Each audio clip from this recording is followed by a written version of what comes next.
আসসালামু আলাইকুম। দর্শক, খুবই একটি মর্মান্তিক অমানবিক ঘটনা ঘটেছে বরিশালে। মেয়েকে হত্যার পর বাবার আত্মহত্যা, নেপথ্যে স্ত্রীর পরকীয়া। এই খবরটি বলা হয়েছে, যদিও এখনো পুরো বিষয়টি তদন্ত শেষ হয়নি, ফলে কি কারণে ঘটনাটি ঘটেছে বোঝা যাচ্ছে না। কিন্তু কিছু আলামত বা পারস্পরিক প্রতিবেশীরা যা বলেছে, পরিস্থিতি যেদিকে ইন্ডিকেট করে তার ভিত্তিতে রিপোর্টটি করা হয়েছে এবং তার মাঝে কিছু বাস্তবতা আছে। এখানে বলা হচ্ছে যে বরিশালের কাউনিয়া থানা এলাকার একটি চারতলা ভবন থেকে বাবা ও মেয়ের গলাকাটা মরদেহ উদ্ধার করেছে পুলিশ। নিহত স্বজনদের দাবি, মেয়ে রাবেয়া বসরি রোজাকে 5 বছর মাত্র বয়স, হত্যার পর নিজের গলা কেটে আত্মহত্যা করেন বাবা মোহাম্মদ নাইম হাওলাদার। তার বয়স 35। ভোরে কাউনিয়া প্রধান সড়কের স্বপ্ন বিলাস ভবনের 4র্থ তলার উত্তর পাশের ফ্ল্যাটে এই ঘটনা ঘটে। এই পুরো ঘটনার যেই বিষয় পড়ে বুঝলাম যে স্ত্রীর সঙ্গে তার ডিভোর্স হয়ে যায় এবং ডিভোর্সের মূল কারণ হচ্ছে পরকীয়া।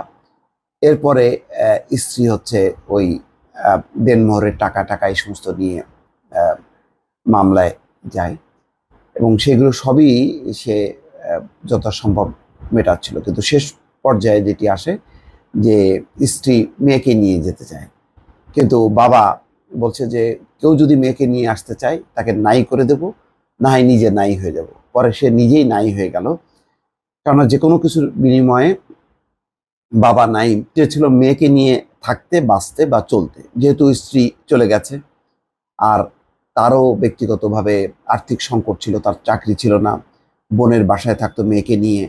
এই টানাপোড়েনের মধ্যে দেনমোহর সহ স্ত্রীর ভরণ পোষণ নানান আর্থিক একটা সংকটের মধ্যে পড়ে যায়। তো শেষ পর্যন্ত এই হতাশা থেকেই হয়তো এই পরিস্থিতি দিকে টার্ন নিয়েছে যে দুজনই যেহেতু মেয়েকে পাবে না আর তখন তার বেঁচে থেকে লাভ কি, সুতরাং দুজনই মানে পৃথিবী থেকে বিদায় নেওয়ার একটি পরিস্থিতি থেকে এই ঘটনা ঘটেছে। তো দর্শক, এই খবরগুলো আপনাদের সামনে নিয়ে আসে এই কারণে যে আমাদের সমাজ এবং রাষ্ট্র কোন দিকে ধাবিত হচ্ছে, সমাজের বাস্তবতা কি, সেগুলো মাঝে মধ্যে গণমাধ্যমে প্রায় প্রতিদিনই আসছে। সেই জন্যই সামনে নিয়ে আসি যে খুব একটা সামনে অন্ধকার একটা দিন আসছে এবং এই সমস্ত ঘটনাগুলো ছড়িয়ে যাচ্ছে আমাদের সমাজে। এরকম বাস্তবতা বহু ঘরে ঘরে আছে। যখন বিস্ফোরণ ঘটে তখন আমরা জানতে পারি, আর যখন ঘটে না তখন আমরা জানতে পারি না। কিন্তু বহু এই ধরনের বাস্তবতা কিন্তু আমাদের সমাজের ঘরে ঘরে। কাউনিয়া থানার ভারপ্রাপ্ত কর্মকর্তা আসদুজান বলছেন, নিহত মোহাম্মদ নাইমের বাড়ি উজিরপুর উপজেলার বারাকোটা ইউনিয়নের 7 নম্বর ওয়ার্ডের মরদেহ উদ্ধার করে ময়না তদন্তের জন্য হাসপাতালের মর্গে পাঠানো হয়েছে। ঘটনাস্থলে সিআইডি, গোয়েন্দা, পিবিআই, থানা পুলিশ ও আইন শৃঙ্খলা রক্ষাকারী বাহিনীর একাধিক টিম কাজ করছে। ঘটনার প্রাথমিক অনুসন্ধান চলছে। হত্যাকাণ্ডের পেছনে রহস্য কি, তদন্ত সংশ্লিষ্ট ও নিহত স্বজনরা দাবি করছেন নাইম তার মেয়ে রোজাকে গলা কেটে হত্যার পর নিজেই গলা কেটে আত্মহত্যা করেছেন।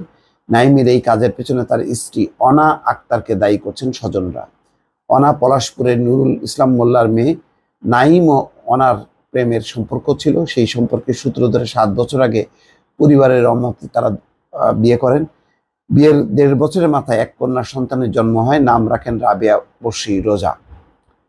নাইমের পরিবার সূত্রে জানা গেছে, নঈম ঢাকায় গাড়ি চালাতেন আর তার স্ত্রী অনা আক্তার পোশাক কারখানায় কাজ করতেন। তারা দুজনে ঢাকায় একসঙ্গেই থাকতেন।